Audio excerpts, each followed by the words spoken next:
Добрый день, дорогие пекари! Очень часто повторяется вопрос, можно ли заменять закваски друг на друга и вообще зачем вести несколько заквасок, если можно сделать одну и печь все на ней.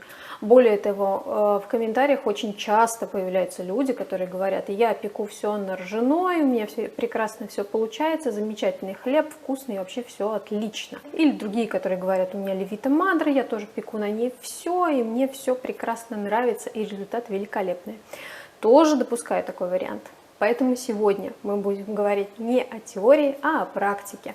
И я вам прямо на примере покажу, что получится, если один и тот же хлеб испечь на пшеничной и на ржаной закваске. За пример возьмем пшеничный хлеб, 2 закваски, будем печь на них. А сейчас о том, какие закваски нужно вести или не нужно. Я просто покажу вам, что есть у меня. У меня есть закваска ржаная, закваска пшеничная, закваска квасная. Новая выводится левита мадре. Она еще вот только у меня начала, пока еще пахнет не очень приятно.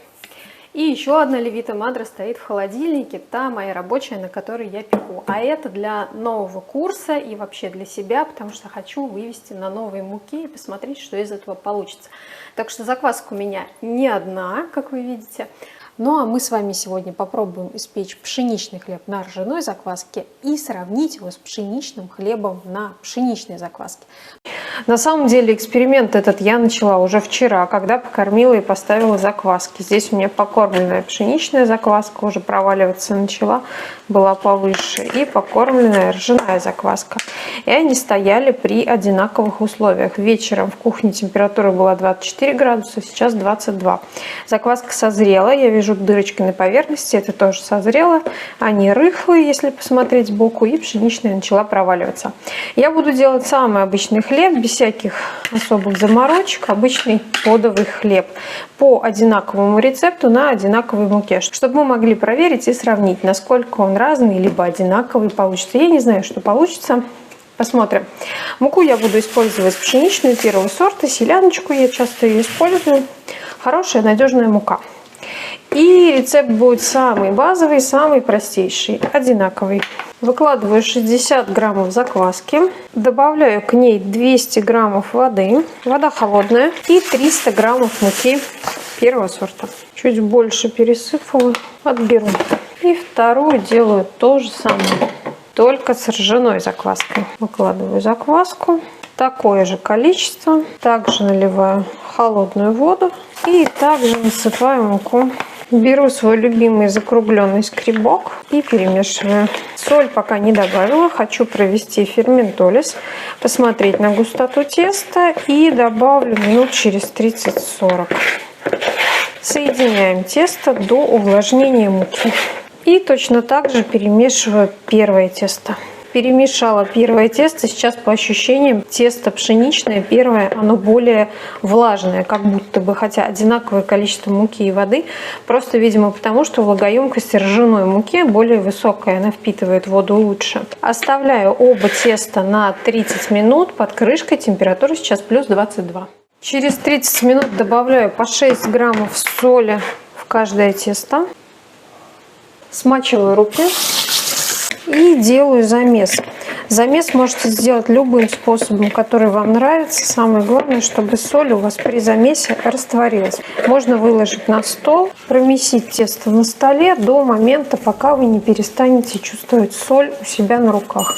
Это тесто невысокой влажности, поэтому его удобно месить растиранием. Технику замеса я показывала, оставлю ссылку в описании, посмотрите. Сейчас выложила на замес второе тесто, в нем ржаная закваска. И сразу буду говорить о сходствах и отличиях. Вот сейчас на замесе тесто ведет себя одинаково. Что то, что это, абсолютно одинаково замешивается. Пока оно липковатое, клейковина еще не развелась в пшеничной муке. Плюс я только добавила соль, поэтому пока оба теста липковатые. Замешиваем до гладкого состояния. Насколько это получится, естественно. Ну и как обычно, если тесто липкое, я прибегаю к отбиванию. И здесь требуется буквально несколько движений. Я не хочу слишком сильно укреплять клейковину, не хочу резиновый хлеб. Видите, гладкое тесто. В миску чуть-чуть растительного масла смазываем, чтобы тесто не липло, чтобы ему было комфортнее подходить. И второе тесто сейчас подмешу точно так же. Я промесила, сделала паузу. Пауза очень простая. Пока второе тесто замешивается, первое стоит на паузе и наоборот. Вот сейчас уже видна разница. Тесто с ржаной закваской более липкое. Хотя вот тоже хорошо собирается при отбивании. Ну и достаточно. Также чуть-чуть масла на дно. Отправляем на брожение. Сделаю пару обминок. Сейчас оставлю на 30-40 минут и сделаю обминку. 30 минут прошло. Сделаю обминочку. Первое, второе. Сделаю-ка я ее на столе. Смачиваем влажной рукой стол. Выкладываем тесто и растягиваем его. Потянули в стороны. Сложили. Это то же самое, что мы делаем в миске. Но это можно делать и на столе. И сложили. Все. И то же самое делаю со вторым. И теперь оставлю на 40 минут и сделаю еще обминку. Через 40 минут сделаю еще обминку и сделаю точно так же на столе. Мокрой рукой увлажняю стол.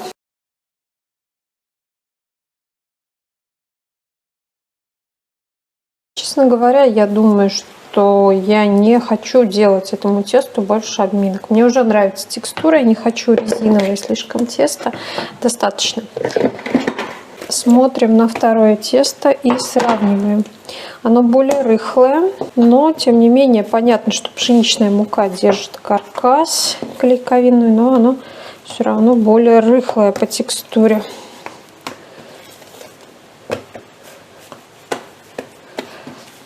Тоже не буду делать больше обминок, чтобы у меня была одинаковая технология. Так, считаем. 2 раза по 30 минут и 1 раз 40 минут. Это час 40 минут. Уже у меня с момента внесения закваски. При времени брожения порядка 5-6 часов мне нужно прибавить еще 4,5 часа. Засекаю 4 часа, чтобы проконтролировать состояние. И оставляю тесто на брожение. Как я и наметила, смотрю через 4 часа на тесто. Заметно выросло. Отодвигаем, смотрим. Внутри рыхлое.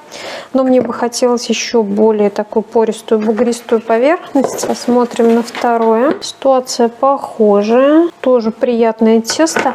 Оставлю его еще минут на 40, может быть на час. Прошел еще час. И я думаю, что пора формовать.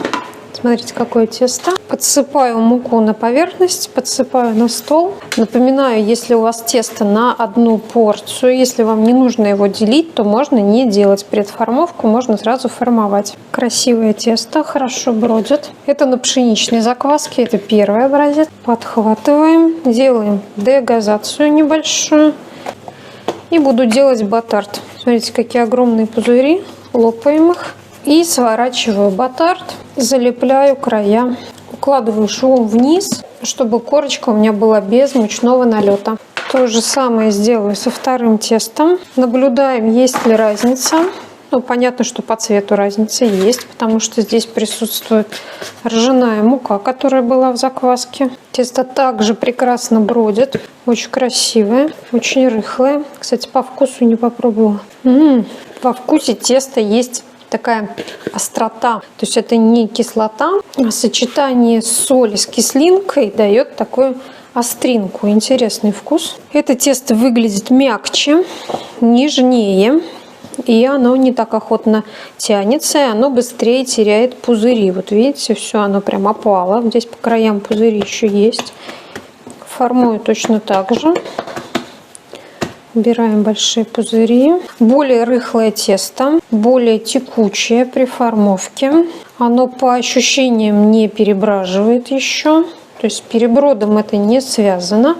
Скорее всего, это связано с более высокой кислотностью теста. и укладываю также. То есть даже по расплывчатости заготовки, видите, эта заготовка более собранная, хорошо держит форму. Здесь заготовка более расплывчатая, хотя они абсолютно одинаковые по влажности. Различаются только заквасками. Видите, разница очень заметна. Так, накрываю, оставляю на расстойку. Также на столе у меня 22 градуса. 1,5 часа расстойки. Духовка у меня уже разогрета. Давайте посмотрим на хлеб. Как и было. Этот немножечко более расплывчатый, этот лучше держит форму, это первый, это второй. И сейчас буду выпекать. Выпекать буду одновременно, чтобы сразу видеть разницу либо сходство. Печь буду с подачей пара снизу, поставлю миску с кипятком и печь буду на своем стальном листе. Что такое стальной лист и как я его использую, оставлю ссылку в описании, посмотрите. Ой, смотрите, хлеб, который второй, расплывается очень сильно. Надрезаю, оп.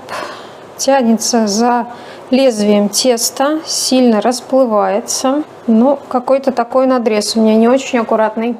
Образец номер 1, в отличие от второго, смотрите, абсолютно не растекается. Хотя расстойка такая же точно в тепле. Ну все, отправляю его выпекаться тоже. Хлеб у меня испекся, и результат, как говорится, на лицо. Результат прям очень явный. Я, конечно, постаралась, потому что я делала брожение в тепле, расстойку в тепле. То есть я не убирала в холод, чтобы видеть максимально яркий возможный результат. Итак, это первый образец, это второй. Это на пшеничной закваске, это на ржаной. Вес одинаковый, объем теста одинаковый. Смотрите, какой хлеб получился на ржаной закваске и какой получился на пшеничной.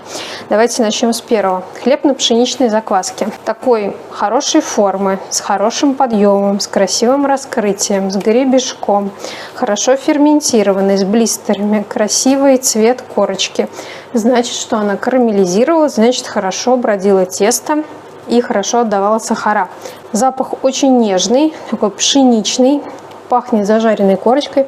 В общем, настоящий аромат хорошего пшеничного хлеба.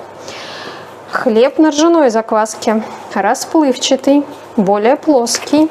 Смотрим разницу, да? Он больше по площади, потому что он расплылся в стороны.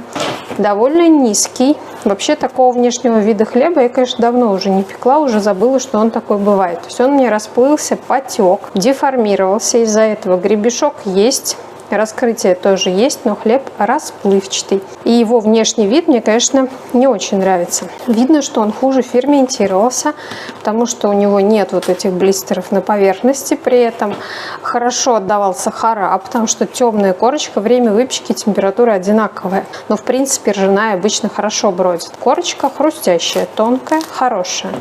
Здесь корочка тоже хрустящая, тонкая, хорошая. То есть корочки у них одинаковые, но внешний вид, очевидно, совершенно разный. Аромат. Здесь аромат более яркий, более такой насыщенный. Ну, я думаю, как раз за счет ржаной муки. Разрежем, посмотрим на мякиш. Наверное, буду это делать уже завтра. Сейчас уже поздний вечер. Пускай он остывает спокойненько. Завтра посмотрим на мякиш и попробуем. Ну что, друзья мои, момент истины. Хлеб мы с вами рассмотрели вчера. Сегодня я его разрежу. Начну с образца номер 1. Беру свой самурайский нож. Образец номер 1 на пшеничной закваске. Красивый мякиш. Вот этот пузырь, ну это огрех формовки, но мне он нравится. Представляете, какая здесь корочка шикарная. Корочка тонкая, хрустящая. Сейчас чуть-чуть подсохшая за счет того, что он пролежал у меня всю ночь. Ну классный. Классный. И теперь образец номер 2 на ржаной закваске. По ощущениям режется абсолютно так же. Мякиш вполне симпатичный, хорошо разрыхленный. Есть и крупные поры, и помельче. Газ скопился под корочкой, здесь чуть крупнее поры.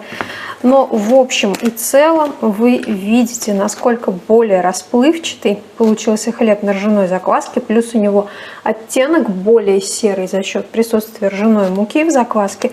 Этот, естественно, белее и выше. То есть, по сути, этот хлеб можно считать ржано-пшеничным, делать его более плотным, чтобы он не был таким расплывчатым, уменьшать время брожения, и тогда результат будет гораздо лучше. Но я специально сделала все одинаково, чтобы вы увидели и поняли разницу. Я надеюсь, вам этот сюжет был полезен. Ставьте лайки, подписывайтесь на мой канал, делитесь видео со своими друзьями и знакомыми. Приходите ко мне в Телеграм, отправляйте свои фотографии. Ссылка на Телеграм есть в описании. Ну а мы с вами продолжим печь и испечем еще много всего интересного. Стойте, стойте, самое главное — дегустация. Как я могла об этом забыть? Сейчас, чтобы не корочку, а мякиш пробовать. Абсолютно не кислый, хороший нежный мякиш. Мука у меня обычная, поэтому не резиновый. И корочка хрустящая и достаточно тонкая. Хороший, качественный пшеничный хлеб. Так. Также отрезаю себе мякиш. Оттенок запаха прям такой дарницкий. Вкус интересный. Он не кислый, он как будто островатый. Я даже не знаю, как это объяснить. Похож на французский деревенский. В оттенке запаха нотки дарницкого. И в послевкусии явная тоже ржаная нота. В общем, хлеб хороший. Если немножечко поработать над влажностью, уменьшить ее. А если сократить время брожения, то будет идеальный результат. Ну, то есть, в принципе, конечно, можно печь пшеничный хлеб на ржаной закваске, но главное понимать, что вы в итоге можете получить, и управлять этим процессом. Вот и все. Вот теперь точно все.